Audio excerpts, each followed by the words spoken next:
Hey everybody, it's your old pal Chuck, and I'm back with another review. And today, this was a video I originally was going to do yesterday, but then I had something come early, even though this is actually technically early, but this is from the Transformers Studio Series line, Predacon Scorponok. This is a deluxe class figure based on the character from Rise of the Beasts. And technically, I believe this is the only Predacon that was in Rise of the Beasts. Uh, it's just a little something there. Um, yeah, I mean, you do the Maximals, but you don't do the Predacons. Anyway, now, funny story about this figure. I was supposed to get it uh, a week ago, last Thursday. This is, of course, getting bumped up from being released March 1st. Um, there was no sign of Wheeljack coming, so I got Wheeljack from Command Store. But of course, I got Wheeljack and then found out Scorponok was delayed first to the end of the month, and then what was supposed to be tomorrow. But then, of course, the figure turned around and shipped last Friday, was supposed to be here Monday, showed up on Sunday, and now we're reviewing it on Wednesday. Yeah, that's the joys of Amazon delivery. But this is a very nice Scorpion. And if you've been buying the figures, from the Beast Alliance line, I think it is, you have, of course, the Target exclusive weaponizer, the Scorponok that came with the Beast Armor Scourge. So then, if you have this one, you actually have a nice little army of Scorpions in various colors. And I should also mention, if you're not in love with this color, since it really doesn't match the film, apparently we might be seeing re-releases of this figure in movie accurate colors, but also some other prototype colors that were using the renames for the repaints of the original Scorponok toy from Beast Wars. I think Sandstorm and something else. So yeah, now, in this mode, you really don't have much in the ways of articulation. The legs here are kind of fixed. There is a ball joint here and a ball joint in the feet, but that really sticks in the position. The arms are very nicely articulated, so you do have that. That's kind of cool. And the head is on a ball joint, so you can have it, look around. Now, the tail I have a couple issues with. Basically, in a neutral pose, this is how the tail looks. It's not straight. There are 2 points of articulation, so you can actually here bring it back like that. That's all the way back, and then you can curve it up like that, or curve it like that, which is how I usually tend to have it with the tip facing up a little. I would have liked to have been able to have the tail straight, um, especially with how the figure holds it in robot mode. So there is that. We'll see that in a second. Also, unfortunately, you can't bend it too far back because it will actually pop off of this joint. Um, so yeah, and it is a little bit hollow. So yep. I think we'll do is we'll pause, give me a chance to adjust the camera, and we will come back with the transformation. All right, camera has been adjusted, so let's get into the transformation. First thing you want to do is rip off the tail here and do with it as you will. Just put it off to the side. Next, what you want to do is bring up the side panels that have the legs attached. And really, then what you're going to do is the legs are actually indented, individually articulated. So you want to bring them down and then continue to fold the panel back. This leg you'll rotate forward, and then this one you'll bring forward just again on another click. So it's when you're looking at it like this, it's kind of out to the side. I'm going to say that the legs can be articulated how you see fit. It's just that for some people, they want to get it as close to the box art as possible. Let me just Don't worry about posing them just yet. Uh, we'll get to that when we finish the transformation. Next, what you want to do is turn the figure over, come inside here and lift up what will be the robot mode chest. Now, when going to Scorpion mode, uh, this chest panel should snap into place. If it doesn't, you just have to massage some of the hip parts a little to get it to click shut. Now with that chest open, why don't you just straighten these legs out and then unpeg from that joint there, rotate, and then just, leave it as it is. We'll finish that up in a second. But now what you want to come in and do is lift the legs. There's a tab right there that goes into a slot, and you actually are angling the leg as you do that. So you got to turn it and stuff like that. So lift and turn. And at this point, go ahead and collapse the leg up into the front of the leg, the shin into place. There's a tab right there on that connecting bar that will go into a slot in the leg. And if need be, adjust the feet. And then what we can do is come in here, lift up this whole section here. Oh, it's fighting me a little. Uh, it's going to come out on a double hinge. If we can get this out. What the double deuce? It does like to sit in, but it's usually never been this difficult. Oh, there we go. It's there's it. There it is out.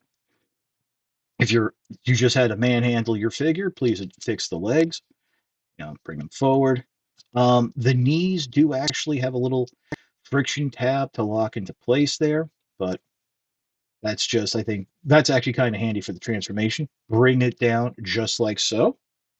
Leave that open, um, because now what you're going to do is bring the scorpion arms down and in, and this will, on a series of double hinges, fold into the chest like so. Not sure if you can see that. We'll do it again on this side, just like this. Fold it up, and there's some tabs here on the joint that will kind of slot in to some pegs on the internal chest. But really, what's going to happen is this waist section is going to snap into place just like that. So we can stand the figure up now. And this is actually what I would say is one of the cool parts of the transformation when getting to the robot mode arms. Grab the outside of the scorpion claw and fold it out. Rotate here at the bicep, and then rotate that purple part forward. That will actually become the robot mode hand. Do it again, and let's angle that back. Lick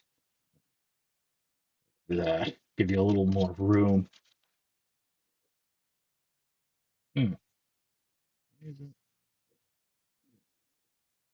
This is not sitting flush, but it is. Oh, that's interesting. Because this isn't all the way back. Because I was stupid, and yeah, I didn't have that panel folded all the way up. There we go. And now, boom, and boom. So just a little adjustment there. I didn't have the side panels here folded up properly. Now, to finish the transformation, grab the scorpion head, bring it down. It will unsnap, soft detent from its scorpion position, and then will detent into its robot mode position, which will be something like that. So it's a little punched, if you will. But without further ado, and there is Scorponok in its robot mode. And you have a few options now with the tail. You can return it to its uh, beast mode configuration. So just peg it in like that. Or the preferred method is you want to straighten this out. And now keep in mind the instructions kind of screw this up. You need to fold the peg this way and have it snap into place so that the peg is facing the hollow bit here. And it will actually peg into the forearm, and then you can close the claw around. It will fit into the gaps there on the inside, and you basically have the scorpion whip, tail whip of sorts. And as you can see, this is why I kind of wanted it to straighten out a little more, just for some more dynamic posing. Speaking of the articulation, there's a ball joint here in what is like the shoulder, but unfortunately it's very limited, and you cannot bring the arm in a little more. You do have that bicep swivel and that double joints there, so that does help. And of course, you still have that ball joint from the on the scorpion head. No waist swivel, and I think that's a killer because I think that would have helped with the articulate the transformation a little and stuff like that. Um, and of course, okay. So I'm just fooling around with the scorpion tail a little. There we go. There we go. I mean, you kind of are gonna like want to splay it out a little. You do have ball joints at the hips, very tight. Um, you have that swivel, and you do have a very nice knee bend with how the legs come together. And don't forget, as I mentioned, the legs do the knees kind of like soft tab into place. And of course, you have some ankle pivot there. And check it out. Here, let's pop her down. You can see how, even though it's not, the foot is not attached, they did angle what was really that scorpion mode knee, and it works great as a heel. So you do have you can pose this, and there is some work to the transformation. It's just, I think, with the lack of that forward move, the limit of the ball joint in the shoulder, the lack of the waist articulation, uh, and this tail not being able to get it completely straight, kind of limits it a little. Also, one thing I want to note is Scorponok is fairly small. I just so happen, people sometimes complain about not having size comparisons. Here's deluxe class Thrash from Earthspark. And Earthspark figures in general tend to be on the smaller side. And even owning to the fact that Thrash is kind of a bit of a lanky boy, it is taller than Scorponok from head to head. So, like I said, Scorponok, same price. Actually, Thrash is a little bit cheaper. So, for less money, you get a taller figure that I would say is, I would say, yeah, it is as complex of a transformation, just in a different method. So, I guess that's about it. We will pause now and come back with my final thoughts. Minor issues aside, but I think Scorponok is a fun figure. The transformation is fairly simple, but there are some cool steps with the legs and how the scorpion arms become the robot mode arms. It was one of those deals where I kind of thought I had it figured out from looking at pictures, but it wasn't. Um, this is really cool, and definitely, I think, uh, should be worth a pickup in your collection. Now, if you're not in love with the colors, like I said, I've heard rumors that um, there might be some recolors coming down the line that will be more movie accurate and even based off some of the original toy repaints. I want to say that in the film we did see some different colors to Scorponok, and in fact we might have even seen this color since Scorponok was really more of a drone character in the film, a soldier, if you will. Um, but yeah, it is fun to have, and I think it's weird.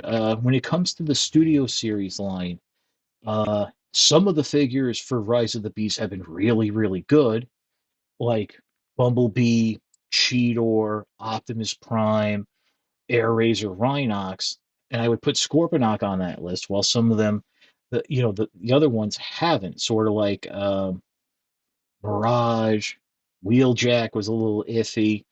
So, um, there is that. But definitely, I think if you want to have that complete movie cast, then Scorponok is a definite to pick up. Um, as I said, I got this figure off of Amazon. It is in stock now, but it is looking to ship later into the month. But who knows? You can order it and you might get it sooner. Um, that's up to you. I don't know if it's actually been found at retail yet or at other online retailers, although Command Store does have it in stock and you can get it as a set with deluxe class wheeljack. So that's about it for the review. If you like this review, like, comment, and subscribe. While I will always appreciate the views, the likes, comments, and subscriptions help communicate to YouTube through the algorithms that my channel should be exalted and held upon high. If you want to make the ultimate sign of support, I do have a Patreon. It is www.patreon.com/chuckdog1999. All I ask for is $1 a month, $12 a year. No thrills, no tears, no special rewards. You know the spiel. But as I always say, if you can't swing the dollar a month, $12 a year, your views are more than thanks enough. You guys have been with me for a long time, and I will always appreciate above everything else. So once again, this is your old pal Chuck for Rise of the Beast Predacon Scorponok. We will see you next time.